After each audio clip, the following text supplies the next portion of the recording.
স্বাগতম জনাইছোঁ মোৰ ইউটিউব চেনেল হিল ফৰ্টাছ অফিচিয়েললৈ। এয়া আমাৰ স্নাতকোত্তৰ জীৱনৰ কিছু মুহূৰ্ত।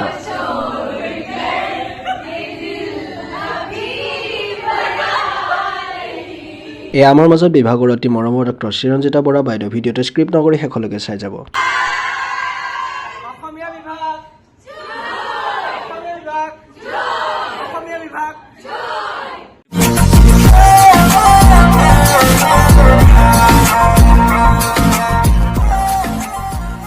ক্লাছত ডক্টৰ কাকলি গগৈ বাইদেৱে মোক গীত গাবলৈ কওঁতে এইদৰে গাইছিলোঁ।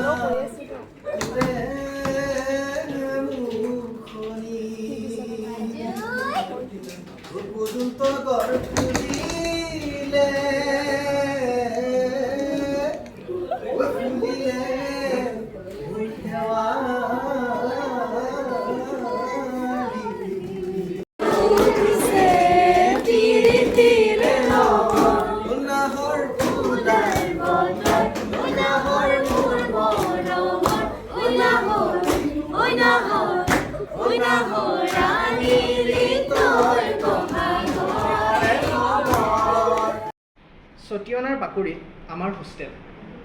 সপোনৰ অগোচৰ কটনখনে বুকুৰ সিপাৰে নিৰ্বিকাৰভাৱে প্ৰশান্তিত চকু জপায়। বুকুৰ পাৰত এটি ৰাস্তা, ডিভাইডাৰ। ছটিয়নাৰ সুবাসে মোক আৰু কটনক উভয়কে আহ্লাদিত কৰে। দিনৰ ব্যস্ততা এৰি পাণ বজাৰেও চকু মুদে। আৱাসৰ কোঠাৰ বাহিৰত মই সাৰে থাকোঁ জোনটোৰ সতে। সকলো ক্ৰমান্বয়ে শুই পৰে। মই চাই থাকোঁ হেঁপাহৰ কটনখনলৈ। কটন নামৰ সত্তাৰে উজ্বলি থাকে দিন ৰাতিৰ লেখমাত্ৰ চিনমোকাম নাই। নিয়ন লাইটৰ পোহৰত চকামকা আলোকত নয়নৰ মণি কটন। জোনাক নিশা জিলিৰ মাতত কটন আৰু হোষ্টেল এক অনন্য কেমিষ্ট্ৰি। ৰাতি গহীন হৈ আহে কোঠাৰ সন্মুখৰ শেৱালিজোপাৰ সুঘ্ৰাণ। জোনাকে মনলৈ সুৰৰ ঝংকাৰ লৈ আনে। ইমান ধুনীয়া এই পৃথিৱী, জোনাকত জ্বলে জলমল। স্মৃতিবোৰে উৰে ৰাতি খকা খুন্দা কৰে কবিৰ মনত। কি যে সোণাৰু ফুলীয়া লগন, পৰম ভাল লগা শিহৰণ। ওঠৰ হাঁহিয়ে কৈ যায় মন গংগাৰ বন্যাৰে পাৰ ভঙা অন্তহীন উল্লাস। স্মৃতিৰ লেকলৌ পৰুৱা হোৱা মন সমুদ্ৰৰ অনামী সত্তা। ধন্যবাদ।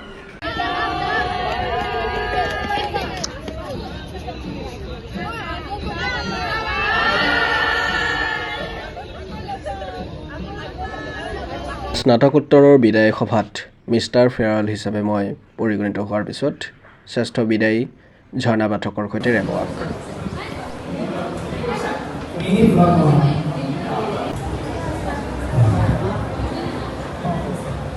নমস্কাৰ, আজি মই উপস্থিত আছো কটন বিশ্ববিদ্যালয়ৰ স্নাতকোত্তৰ চতুৰ্থ ষাণ্মাসিকৰ লগতে স্নাতক ষষ্ঠ ষাণ্মাসিকৰ বিদায় সভাত।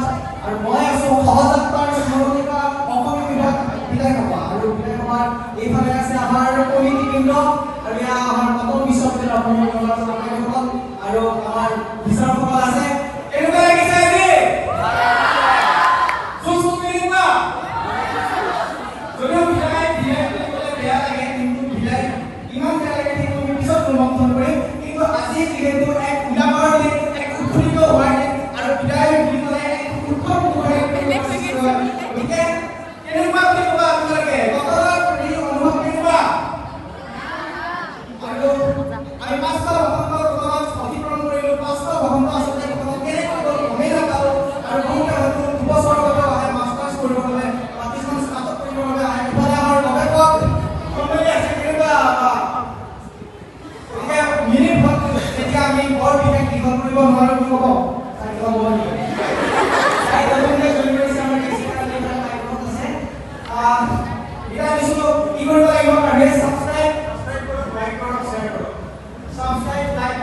আৰু আজি এই অনুষ্ঠানত মই সাফল্য মণ্ডিত হোৱাৰ কামনা কৰিছোঁ। ধন্যবাদ।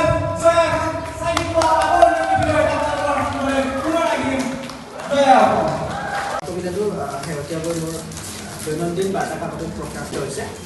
কবিতাটোৰ শিৰোনাম বিদায় বুলি কেনেকৈ কওঁ। এৰা এৰি খুব কম দিন, হৃদয়ৰ কপটতা বিসৰ্জন দিওঁ আহা। তুমি মোৰ বাবে এডাল বটগছ, সীমাবদ্ধ গতি স্তব্ধ ক্ষণিকতে। অতদিনে অদৃশ্য তোমাৰ মনৰ জোনাক। ধন্যবাদ। কবিতাটিৰ শিৰোনাম বিদায়। বিদায় এক শব্দ, হৃদয়ংগমত নিহিত গূঢ়াৰ্থ। শব্দ অবিহনে অসম্ভৱ সাহিত্য। শব্দৰ বিলোপ হ'লেও চলি থাকিব সাহিত্য। তিষ্ঠি থাকিব পৰম্পৰা, পৰম্পৰাৰ মৃত্যু নাই। সম্পদৰ বিপৰ্যয় নাই, চিৰদিন চিৰকাল ৰৈ যায়। এয়া আছিলে ডক্টৰ কল্পনা শৰ্মা কলিতা বাইদেউৰ বিদায় অনুষ্ঠান। তেখেতে অৱসৰ গ্ৰহণ কৰিছিল আৰু আমি প্ৰত্যেকটো ছেমিষ্টাৰৰ লগতে ডিপাৰ্টমেণ্ট গৱেষক মণ্ডলীসকলেও তেখেতক সম্বৰ্ধনা জনাইছিলে। যিহেতু কপিৰাইটৰ বাবে গীত সংলগ্ন কৰি দিব নোৱাৰি, সেইকাৰণে মই ইয়াত ভইচ অভাৰৰ জৰিয়তেই কথাখিনি জনাই দিছোঁ। ইয়াৰ পূৰ্বেও কিছু দৃশ্যাংশ মই দেখুৱাইছোঁ। ছাৰ বাইদেউসকলে ভাষণ ৰাখিছিলে। ছাত্ৰ ছাত্ৰীসকলেও প্ৰত্যেকটো ছেমিষ্টাৰে এই ধৰণে বাইদেউক সম্বৰ্ধনা জনাইছিলে আৰু বিভিন্ন সভা অনুষ্ঠিত কৰি আচলতে ছাত্ৰ ছাত্ৰীসকলেও বাইদেউৰ আগত বক্তৃতা ৰখাৰ লগতে বিভিন্ন পাৰদৰ্শিতা দাঙি ধৰিছিলে। বাইদেউক এই ধৰণে সম্বৰ্ধনা জনোৱা হৈছিলে। বাইদেউৰ আগন্তুক জীৱনৰ বাবে শুভেচ্ছা জ্ঞাপন কৰা হৈছিল।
We are proud of our students.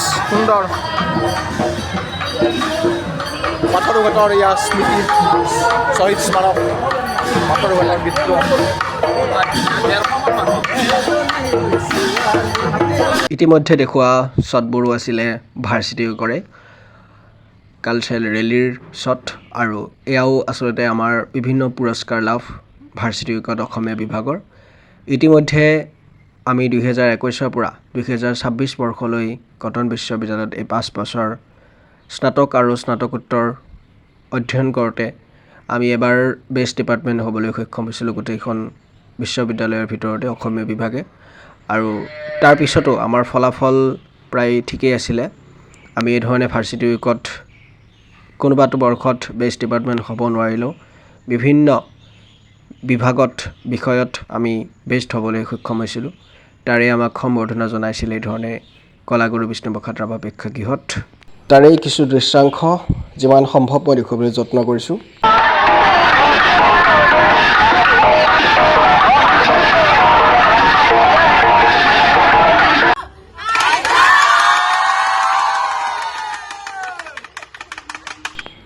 এয়া আমি বাক্সাত গৈছিলোঁ আমাৰ ক্ষেত্ৰ অধ্যয়নৰ বাবে, ফিল্ড ষ্টাডিৰ বাবে।